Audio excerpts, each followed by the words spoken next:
দেশের অন্যান্য জেলার মতো ময়মনসিংহেও শুরু হয়েছে খাল খনন কর্মসূচি। সকালে জেলার বুক্তাগাছায় এর উদ্বোধন করেন তথ্য ও সম্প্রচার প্রতিমন্ত্রী ইয়াসের খান চৌধুরী। এ সময় তিনি বলেন, জনগণকে দেয়া নির্বাচনী প্রতিশ্রুতি বিএনপি দ্রুত বাস্তবায়ন করবে। একে আজাদের ক্যামেরায় ইকবাল ফরহাদের রিপোর্ট।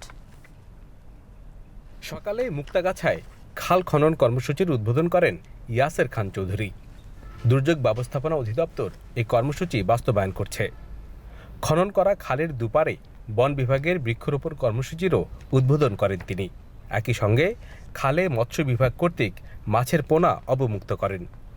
তথ্য প্রতিমন্ত্রী বলেন, জনগণের জীবন মান উন্নয়নে নিরলসভাবে কাজ করে যাবে বিএনপি সরকার। খাল খনন কর্মসূচি যেটা শহীদ রাষ্ট্রপতি জিয়াউর রহমান সাহেবের জনপ্রিয় একটি প্রকল্প ছিল, সেটা কিন্তু বন্ধ হয়ে গেছিল ওনার শাহাদাতের পরে, এবং বিভিন্ন সরকার তারপরে আসার পরে এই কর্মসূচির আওতায় প্রকল্প নেওয়ার পরে এগুলো কিন্তু বাস্তবায়ন করতে পারেননি।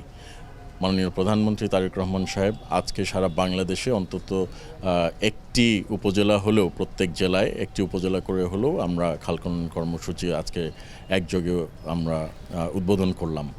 এটা ব্যাপক সাড়া ফেলেছে সারা বাংলাদেশে, এবং আমরা যে ভোটের যেই আঙ্গুলে দাগ দেওয়া হয় সেই দাগ শুকানোর আগেই কিন্তু আমরা এই প্রকল্পগুলা হাতে নিয়েছি এবং বাস্তবায়ন করার জন্য আমরা পাইলট প্রকল্পগুলা শুরু করেছি। কাজে এটা আমি মনে করি যে এগুলা বাস্তবায়ন অচিরেই পর্যায়ক্রমে সব সফলভাবে আমরা করতে সক্ষম হব, এবং এই খাল খনন কর্মসূচিটা ব্যাপক জনপ্রিয়তা এবং জনপ্রিয় একটি প্রকল্প। আমরা জনগণকে সাথে নিয়ে, জনগণকে পাশে নিয়ে আমরা এই খাল খনন কর্মসূচি ইনশাল্লাহ বাস্তবায়ন করব। প্রত্যেকটি উপজেলায় প্রায় ন্যূনতম আমি যতটুকু জানি 20 থেকে 60টা পর্যন্ত এক একটি উপজেলায় খাল খননের প্রয়োজন আছে, এবং আমরা এগুলা ত্রাণ ও দুর্যোগ ব্যবস্থাপনা মন্ত্রণালয় এবং পানি সম্পদ মন্ত্রণালয়ের অধীনে এই প্রকল্পগুলো বাস্তবায়ন করতে সক্ষম হব বলে আমি মনে করি। মুক্তাগাছার সংসদ সদস্য জানান, এলাকার সবগুলি খাল খননের আওতায় আনা হবে।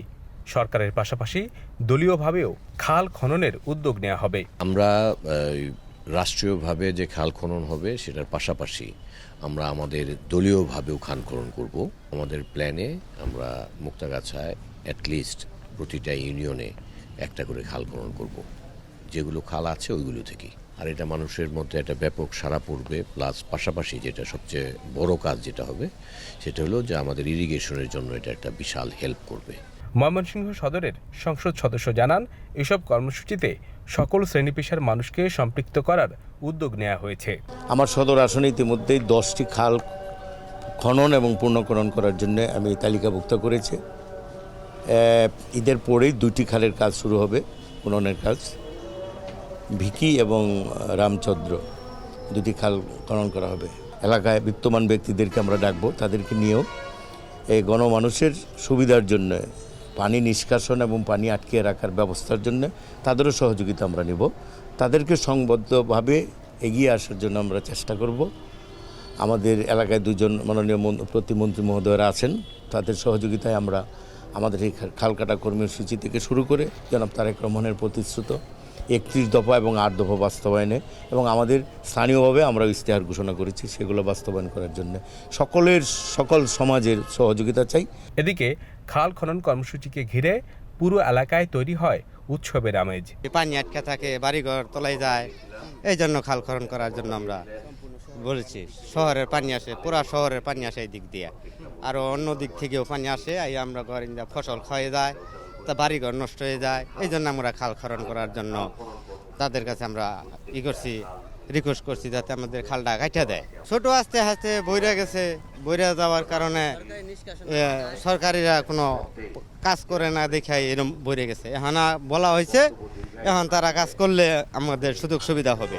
এলাকার প্রবীণরা বলছেন, শহীদ প্রেসিডেন্ট জিয়াউর রহমানের সময়ের উৎপাদনের রাজনীতির কর্মমুখর সময়ের কথাই মনে করিয়ে দিচ্ছে এই কর্মসূচি। পিছনের সরু যে পানির প্রবাহটি, সেটির নাম সিংড়া নদী। অযত্ন অবহেলায় এই নদীটি হারিয়ে যেতে বসেছিল। খাল খনন কর্মসূচির মাধ্যমে এই এলাকাবাসীর মনে নতুন আশাবাদ জেগেছে। এই কর্মসূচি কৃষি অর্থনীতিতে সুফল বয়ে আনবে এমন প্রত্যাশা সবার।